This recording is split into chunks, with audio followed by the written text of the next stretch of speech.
Welcome to stage 10 of the Giro d'Italia, 25 kilometers to ride here on this flat stage after 2 stages in the mountains, and a breakaway of 5 is just hanging on in front of the peloton, with Jonathan Kaiser, Lucas Venninger, Emil Meyer, Oscar Galati, and Diana Stephenson. And speaking of Stephenson, looks like she's just been dropped, so now 4 survivors in the peloton. No points in the King of the Mountains on the course today, so I'm curious why Stephenson was in the move, but she's been very aggressive in the Giro d'Italia. If there was a prize for the most aggressive rider throughout the race, she probably would be leading that competition right now. But in the meantime, the sprinters' teams have been out of action for the past couple stages, so now it's their turn to establish control of the race once again. We caught a glimpse of Luis Sancho there in the pink jersey, and just behind him is Johnny Wouters, the leader of the points competition. He is wearing that magenta colored jersey. And Wouters has scored a lot of points for Euskaltel because he's led that jersey for many stages. But some riders like Miroslav Kostra starting to catch up a little bit. So this is a big stage to determine the destiny of that jersey. And AlphaTauri are driving this group because they want to get Heinrich Kromer a stage win. Kromer's been very quiet in the Giro. His teammate Luis Sancho has picked up the slack. And now it's time for Kromer to put matters to rights. The breakaway starting to break up even more. Venninger has been dropped. I think it's just Kaiser and Meyer. Those are the 2 survivors. And now Valnor is taking control to get Superchak Shrativat into the action. Shrativat even more of a disappointment in this race than Heinrich Kromer.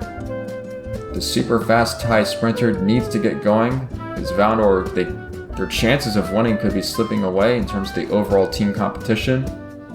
So this is an important day for them. So going back and forth now, the leadouts of AlphaTauri and Valnor, trying to set a very fast pace. Looks like Sismic are trying to get up here for Miroslav Kostra. Davide Lagana is here.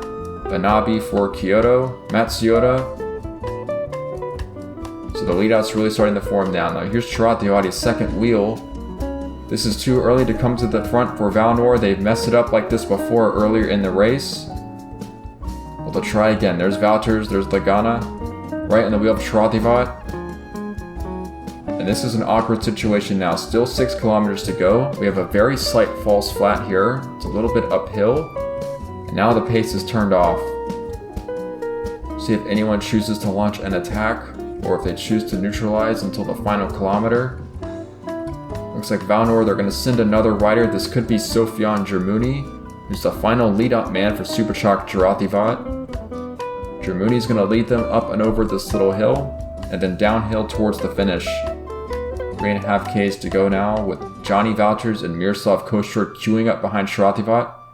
And Germuni is attacking this downhill. 2 Ks to go. This seems to be a very good lead-up for Superchak Shrativat, and they're launching. And this could work. They've got some gaps between the wheels. Germuni with a great lead out. It's up to Shrativat to finish it off. And by 2 bike lengths, he will. A dominant final lead out and a dominant sprint. Well, Valnor, they made it look a little more uncomfortable than it needed to. But inside the last couple Ks, Germuni just took over. And at last, Valnor get themselves a stage win in the Giro d'Italia. And they really needed that because AlphaTauri has won a couple of stages and they lead the race overall. And Kyoto has scored plenty of points because they won that team time trial and they've been leading the team competition for many of the stages. So this could be the start of a turnaround for Valnor, and they still have Chung Lingshen up there in the GC. So things staying together between the top teams in the team competition. And we'll look at the top 10 riders on the stage now, with Superchak Shrativat of Valnor, the stage winner. At last, the fastest sprinter gets his win in the Giro. Davide Lagana in second place. Miroslav Kostra is third, so he has gained points on Johnny Wouters. Heinrich Kromer in fourth. Ishikawa Kitetsu is fifth. Johnny Wouters in sixth. Then Nagasi, Banabi, Bosmans, and Blaise Robillard rounding out the top 10. And of course, Sofian Germuni deserves a lot of credit for that win for Valnor today because his lead out could not be answered by any of the other sprinters. Onto the GC, there should not be any change. Luis Sancho is still the leader. Navarro still second, just 2 seconds behind, and Valnor's Chungling Shen still in third, just 5 seconds back. The time trial fast approaching though, because that is on stage 12, I believe. The general classification will change once again. And in the points competition, Johnny Valters remains the leader. Kostra and the others have still closed the gap. So this competition is starting to get a bit interesting. If Johnny Valters continues to slip, he could end up losing that jersey. In the King of the Mountains competition, it's Josephine Udebaya who still leads. There were no points on the course today, and AlphaTauri are still leaders of the team classification. So a bit of an interlude for 2 flat stages before the big time trial, then a lot of mountains will return in the final week of the race. So the opportunities for the sprinters are here, and this is when they need to make their move to win the points jersey. So the sprinters will again do battle tomorrow unless a breakaway foils their plans. Until then, thanks for watching, and we'll see you next time.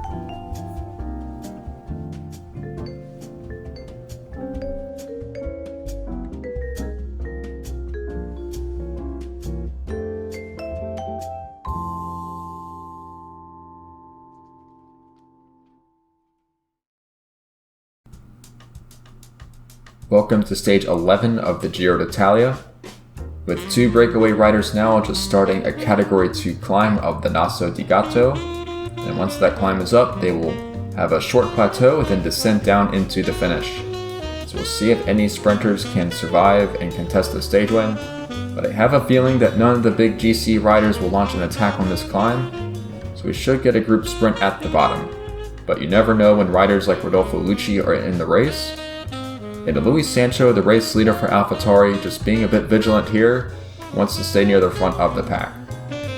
In the meantime, we saw 2 breakaways start that climb together. It was Sadek Farokmanesh, who's this rider here, and Lucas Veninger of Doimo, who is a very poor climber, so no surprise he's been dropped.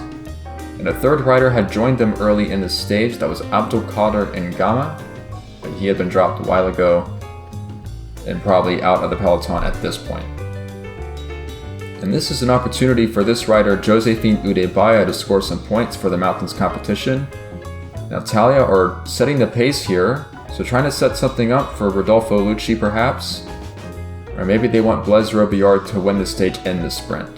And of course they have Udebaya, who's their highest ranked rider on GC, and she's also the leader of the mountains competition.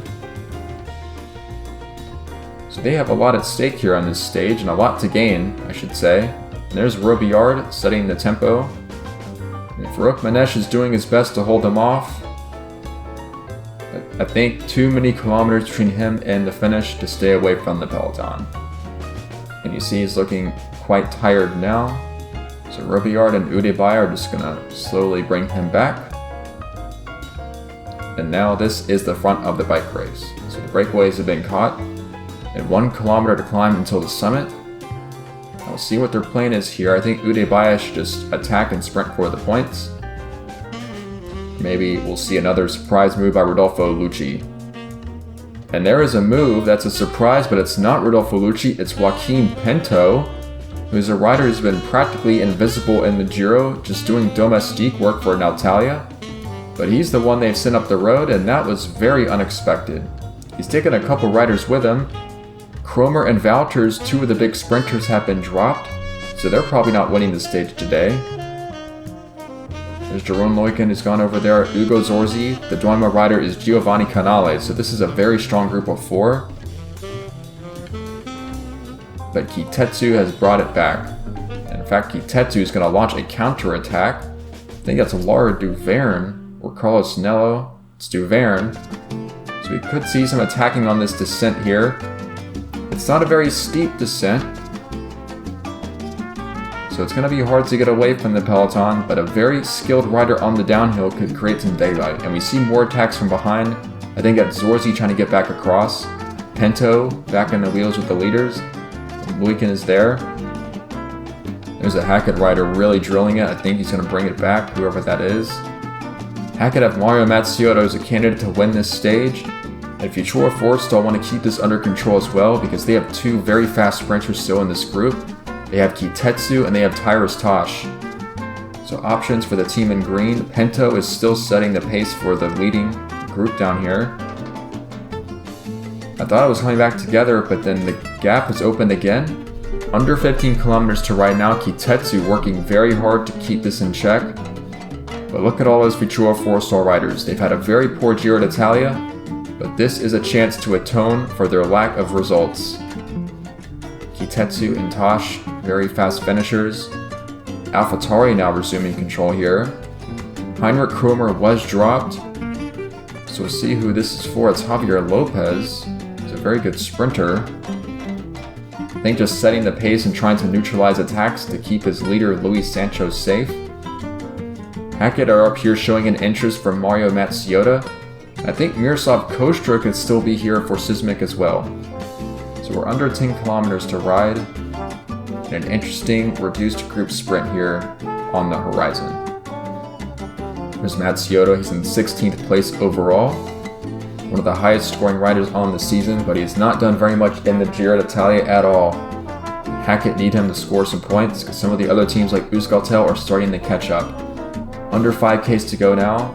Hackett with plenty of riders, but no team wants to take control really. And the consequence is going to be an attack by Gonzalo Galvez of Natalia. And this is a shrewd move, very intelligent. Germuni and Loiken are trying to get on terms. But they're leading out riders behind them like Zorzi, and I think Tyrus Tosh was there. He's in really good position. And they're going to launch for the line. Tyrus Tosh through the center. That's Matsuoda on his left flank. Can he get around the Jamaican sprinter? Photo finish goes to Tyrus Tosh, so Futura 4-star finally get their stage win. Tosh launched it from a long way out and he held off the rest of the pack.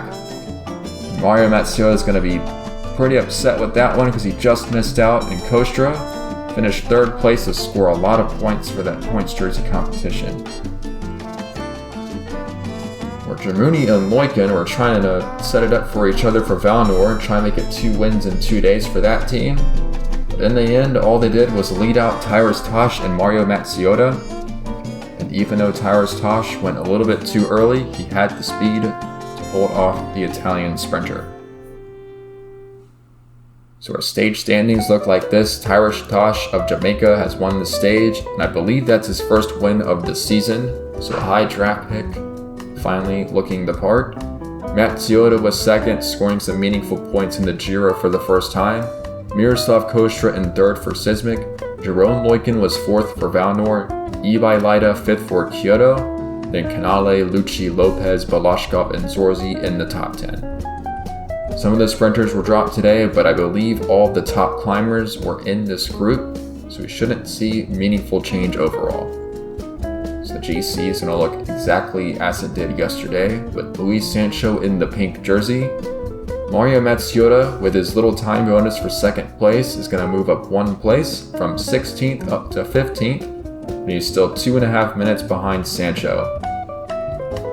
Now things start to get interesting when we look at the points classification, because Miroslav Kostra has reduced his deficit even further to Johnny Valters, so that is down to just 22 points, and that competition could get really interesting if Kostra can pull out another stage win.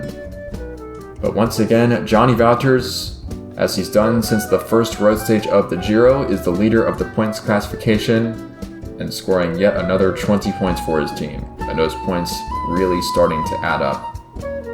Josephine Udebaya remains the leader in the mountains classification, and AlphaTauri still leading in the team competition. So the interlude between big stages is over, the long time trial is next, and it's a bit of a hilly course, but it's an important stage for the likes of Hippolyte Touton and Egon Kalas, because the next time trial after this one is a mountain time trial, and that's going to be a stage where it's going to be a lot harder to take time on the climbers. So this is the opportunity for Kyoto to make their assault onto the leaderboard, and Luis Sancho, Chongling Shin, and Manuel Navarro, who are separated by just 5 seconds overall, will be in a big showdown to see who ends up leading the race. So it could end up being a very decisive stage, the final outcome of the Giro. Not the most interesting to watch, but certainly consequential.